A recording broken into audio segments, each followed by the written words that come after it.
hello, what's up? Good morning mga mastiw. Marino Motorista is here again. So, pasensya na kayo sa mga months na hindi ako nakapag-upload dahil kakauwi ko lang galing sa barko at wala akong time para mag-vlog at mag-edit dun. So, ito ngayon is pupunta kami ng Ormoc para sa second PMS ko. So, marami nagtatanong kung kumusta na ba yung Ford, kumusta na ba yung Everest ko. So, ito siya. So, madumi siya ngayon dahil isang linggo na yung ulan dito at hindi ako nag-washing kasi sayang naman. At papunta na rin kami ng Casa kasi pagdating doon, pag PMS doon, wawashingan naman to doon. So yun, madumi pero goods pa rin. Gusto yung loob. So okay naman, sana makita, no? So yun, may flashlight tayo. Yan. So pupunta ako ng ngayon, Ormoc ngayon. Late na talaga ako kasi lakas ng ulan kanina. So bilisan na natin. Tingnan natin kung magkano nga ba yung magagasto natin sa second PMS, which is that 20,000 kilometers. So every 10,000 tayo magpapa PMS.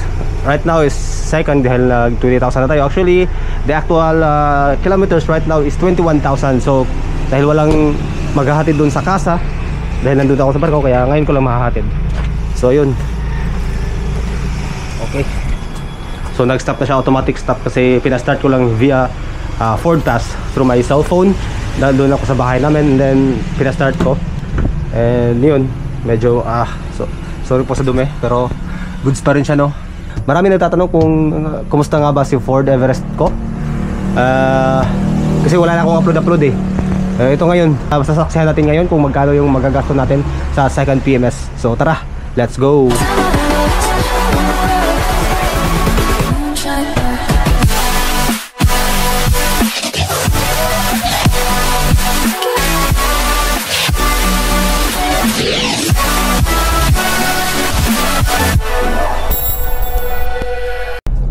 So ngayon is papunta na kami sa Ford Ormoc para sa aming second PMS, 20,000 kilometers. Actually yung actual kilometers natin ngayon is 21,700 something. Pero ngayon lang tayo nagkaroon ng oras para makapag PMS for the second time. Alright. So sa mga nagtatanong dyan, kumusta nga ba yung Ford Everest ko? Ito ngayon yung sagot. Gumagana pa rin naman.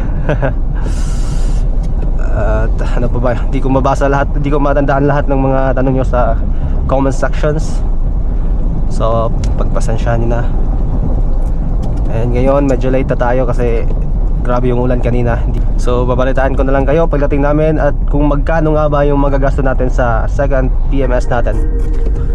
Alright, let's go.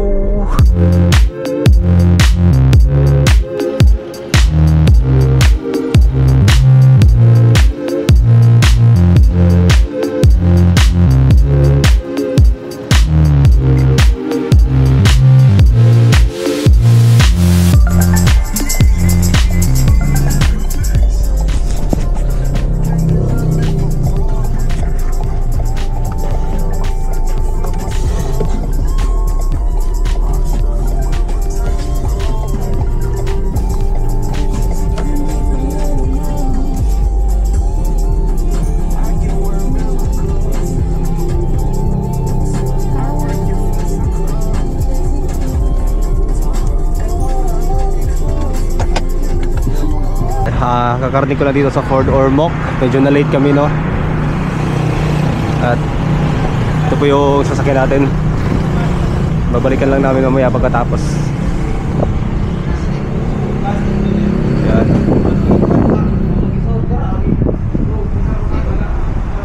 Yan na siya. Binalot na ng ano nila. Pati yung steering wheel natin. Ayan. So 2 hours po biyahe namin dito. Alright.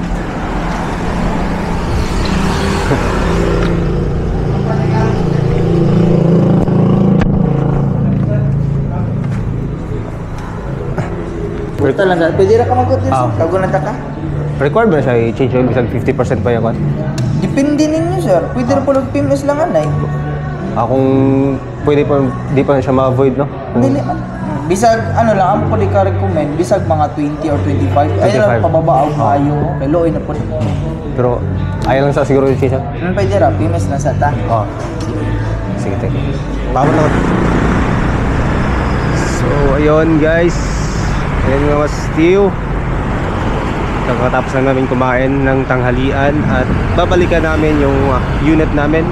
Baka tapos na silang mag-PMS at babayaran na rin natin kung magkano yung babayaran natin. Okay? Alright?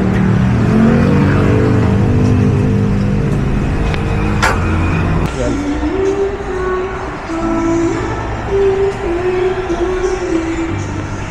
Monita na niya gibuhat sir din gain code na ako para na kay copy. Bali man niya siya sir. And then ang result ani niya gipang inspect nakita niyo mo diri sa jersey kini madama ni mo colored mabilin sa among carbon. So nag-perform tagi ka 20,000 predict maintenance, inspected and cleaned all brakes. Ang brake pads na ato karon sir. Sa brake pads mag-replace ta pag less than 3 mm. Karon ang kabag-on sa tubangan is 10.6, driver side PCAS is 11 mm, layo pa sa 3 mm sir. PCAS is 7.7 o 7.9, layo pagyapon sa 3 mm sir. So usually una gid mahilisan sa likuran pero layo pa siya sir. 3mm ang ano? 3 mm ta mag-replace. So, Pero kanin 3 mm na pa na siya allowance siya may mga 2 mm ka na. Tungtong siya 1 mm ka na mag-start na siya kasama datong rotor. so walay na kuan. Oo. Wireless dan. So far wala naka-green man tanan sir. So basahan na lang ni siya sir, mangitan gipang check sa imong suspension system, ball joint terrace linkages naka-green. Sa conservers nato wala ra man ta kita leaking. Mga suga nato gi-check ng technician, okay man. Wiper blades nato okay ra man. Fluids nato nagdagdag lang tubig sa imong windshield washer diri og sa imong coolant gamay sir. And then sa itong belt, drive belt, okay man mo matay gana nakita o ang tension sakto ra. And then sa ligid nato sir, kabag-on karon is puro man naka-green. Driver side 6.4, 6.3, likod 6.2, 6.1. Same gyapon sa brake pad sir, usually mauna mailis gid sa likod. And then wala lang sa nag-recommend og kanang wheel alignment wheel balancing technician, kabantay siya okay man ang atong hilis sa atong ligid okay. Pantay ra man sir. Okay. Dili ra inner, dili ra pod outer. Pero na may chance nga mag-on na siya sir, depende sa terrain jud sa atin. Depende sa driving habit. All in all, okay raman sir. May problem nakita sa itong PMS. Sige, confirm ako sir. Total na ito, magyapon lang. Magyapon. Kapin.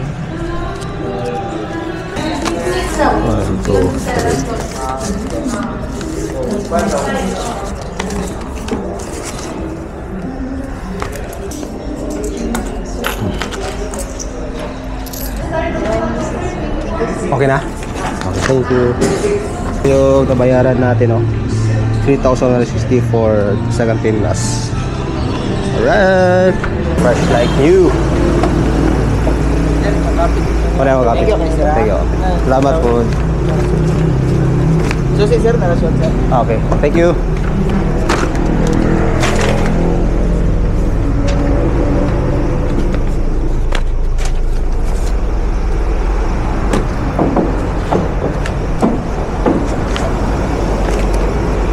Oh, bisa.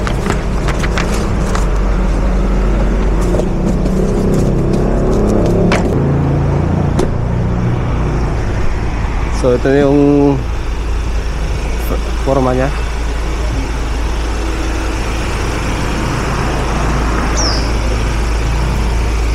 Thank you sir.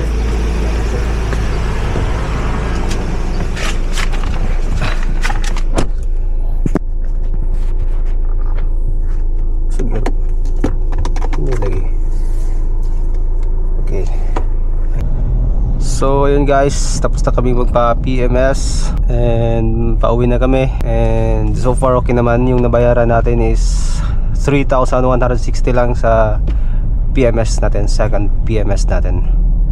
So kayo na lang humusga kung mahal ba yan sa ibang brand or kayo na lang magkumpara sa ibang brands kung mas mura ba dun o mas namamahalan ba dito.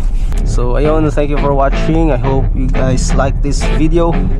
Please subscribe to my channel and hit the notification bell button so you'll be updated to my upcoming more videos. Peace out. I'm taking shots at the enemy.